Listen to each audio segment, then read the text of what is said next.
Problem है, liver की problem है, ब्रेन की प्रॉब्लम है, ब्रेन में भी प्रॉब्लम है। ठीक है, तो मैं हमेशा की तरह से वहां पे वॉकिंग के लिए जा रही थी।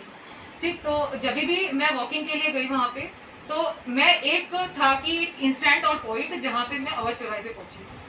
ठीक, वहां पे जाते ही मैंने देखा सिग्नल रेड हो चुका है, लेकिन वहां पे जो ट्रैफिक पुलिस खड़ी है उसको इस चीज से कोई मतलब नहीं रहता है। गाड़ियां पास हो रही है, मतलब the policeman they are violating the law as well as the people they are violating the law, and इसके बावजूद उनके घर में एक भी चालान नहीं गया। ठीक है, तो वो एक इंस्टेंट पे वो आदमी भी आता है जो इस चीज को मतलब ऐसा लगता है कि अब वो मुझे उड़ा देगा। मैं जब क्रॉसिंग पे चल रही हूँ क्योंकि लाइट रेड हो चुकी है, मैं लॉ को फॉलो करते हुए चल रही हूँ, बाकी के लोग रुकते नहीं है।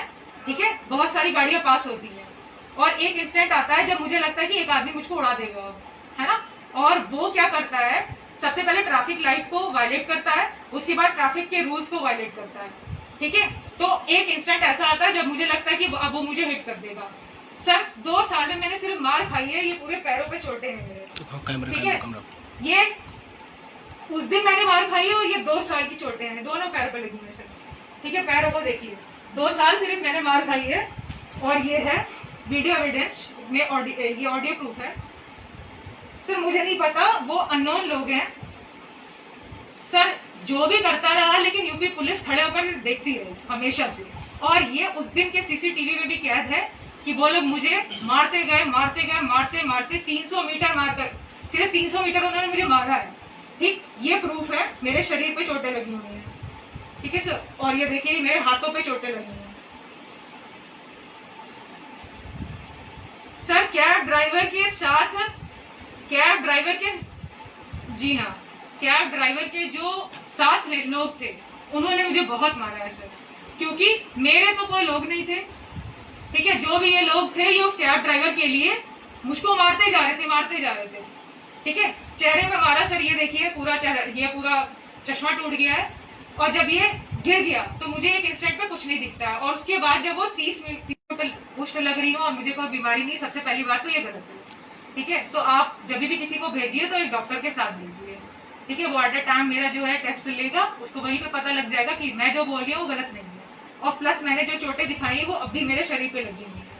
ठीक है, ये आपको दिख रहा होगा, मेरे शरीर पे पूरी चोटें लगी जी।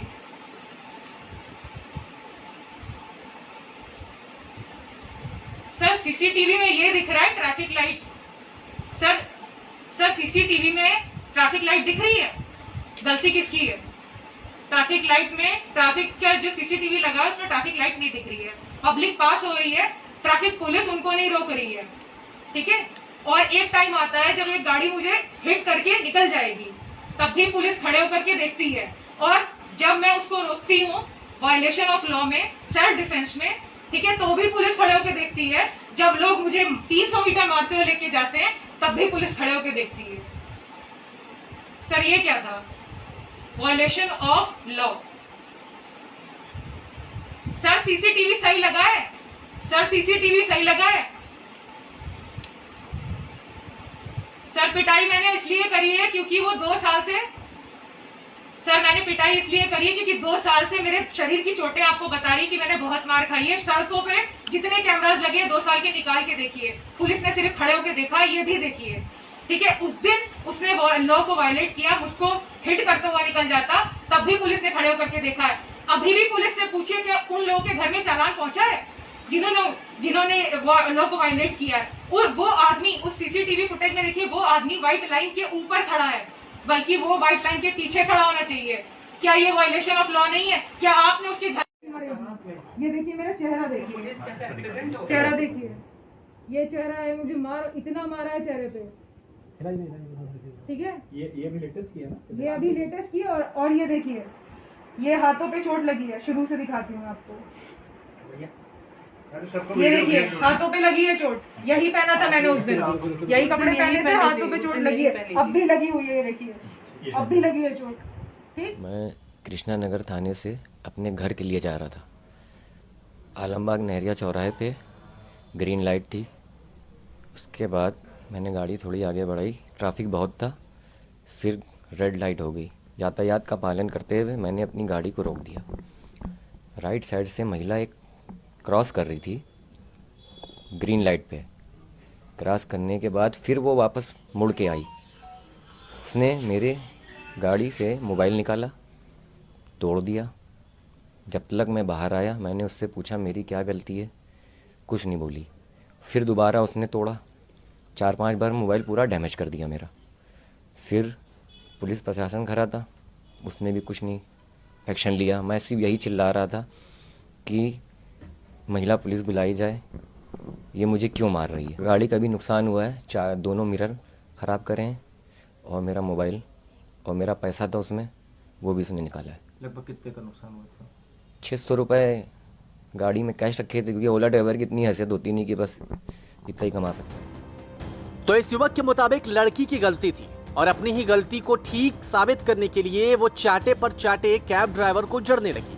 हालांकि जो दूसरा सीसीटीवी फुटेज सामने आया उसमें यह भी दिख रहा है कि लड़की किस तरह से सिग्नल पर धड़ल्ले से चल रही है और लेफ्ट टर्न के लिए सिग्नल ग्रीन था। थाने पे जब हमें ले गए तो हमने बोला साहब मेरी क्या गलती है, मुझे आप छोड़ दीजिए। लेडीज़ का पक्ष लिया गया, उसकी रिपोर्ट लिखी, मगर मेरी कोई सुनवाई नहीं हुई। हमारे वकील साहब हैदर साहब और रियाज साहब ने हमें छुटवाया। तो कौन कौन सी धाराओं में पुलिस ने आप पे मुकदमा लिख दिया था? 151 और भी धाराएं बता रहे थे। क्या आपके साथ कोई किसी और को भी घटना में उन्होंने बताया था कि और? नहीं, कोई नहीं था। असल मेरी गाड़ी खाली थी, मैं अपने घर जा रहा था। तो उसके बाद ये उन्होंने मुकदमा, फिर आज आपने कैसे ये मुकदमा लिखवाया, किस तरह से आपने फिर प्रोसीड किया? क्योंकि आपने बताया जैसे आपकी शिकायत नहीं सुनी और आपके लिए मुकदमा भी लिख दिया, क्या आपको जेल भी भेजा गया था? जेल नहीं भेजा गया था, थाने में बंद कर दिया था और जेल में डाल दिया था। वो जो थाने की जो होती है उसी में, हाँ, मैं डाल दिया। और खाना पीना मुझे नहीं मिला 24 घंटे में। वायरल वीडियो देखा जो ट्रेंड हो रहा था ट्विटर पे, और उसके बाद फिर कुछ मीडिया के हमारे दोस्त हैं जिन्होंने वो वीडियो हमसे शेयर किया और फिर हमसे रिक्वेस्ट की कि आप इस तरह के पब्लिक रिलेटेड एक्टिविटीज़ में आगे रहते हैं, तो क्या आप इस गरीब ओला ड्राइवर की मदद कर पाएंगे? तो मैंने कहा बिल्कुल, आप उनको मेरे पास लेके आइए, let me understand from him कि इशू है क्या। तो जब ये इन्होंने आके अपनी पूरी आप बीती मुझे सुनाई और ये बताया कि इनका फ़ोन उस लड़की ने अच्छा, अगर आप वीडियो भी देखें तो अनप्रोवोक्ड उन्होंने उस लड़की ने इनके ऊपर वार किया, अनप्रोवोक्ड। इन्होंने कोई प्रोवोकेशन अपनी तरफ से नहीं किया था। तो उसके बाद फिर उसने मारा पीटा, इनका मोबाइल तोड़ दिया। बाद में इन्होंने बताया कि इनके घर गाड़ी में रखे हुए पैसे भी उसने लूट लिए।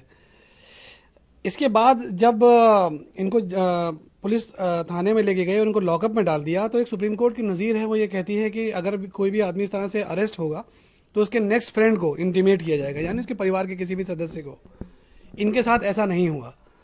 जब रात में इनके भाइयों ने इनकी लोकेशन ट्रेस करी और 1-1:30 बजे रात में जब पहुंचे इनको ढूंढने के लिए, तो उनको भी लॉकअप में डाल दिया गया।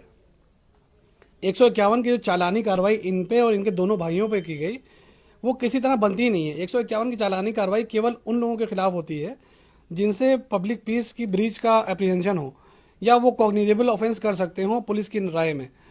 तो ये लड़का जो पूरे टाइम हाथ जोड़ के ये पूछता रहा कि मेरी गलती क्या है, वो कैसे कोई कॉग्निजेबल ऑफेंस कर सकता है? हाँ, उस लड़के ने कॉग्निजेबल ऑफेंस किया था जिसके लिए उसको अरेस्ट किया जाना ज़रूरी था। तो इनकी सारी बातें सुन के हमने IGRS पर एक कंप्लेंट दर्ज कराई जिसमें सारे फैक्ट्स लिखे।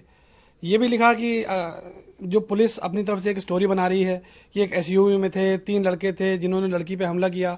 तो SUV तो साहब सिटी स्टेशन पे खड़ी हुई थी, घटनास्थल से 10 किलोमीटर दूर, जिसके अभिलेखीय साक्ष्य भी हैं और फोटोग्राफिक एविडेंस भी है। घर पे CCTV कैमरा लगा हुआ है पास के अपार्टमेंट्स में। तो ये सारी बातें, ये जो तथ्यात्मक चीज़ें थी वो हमने लिख के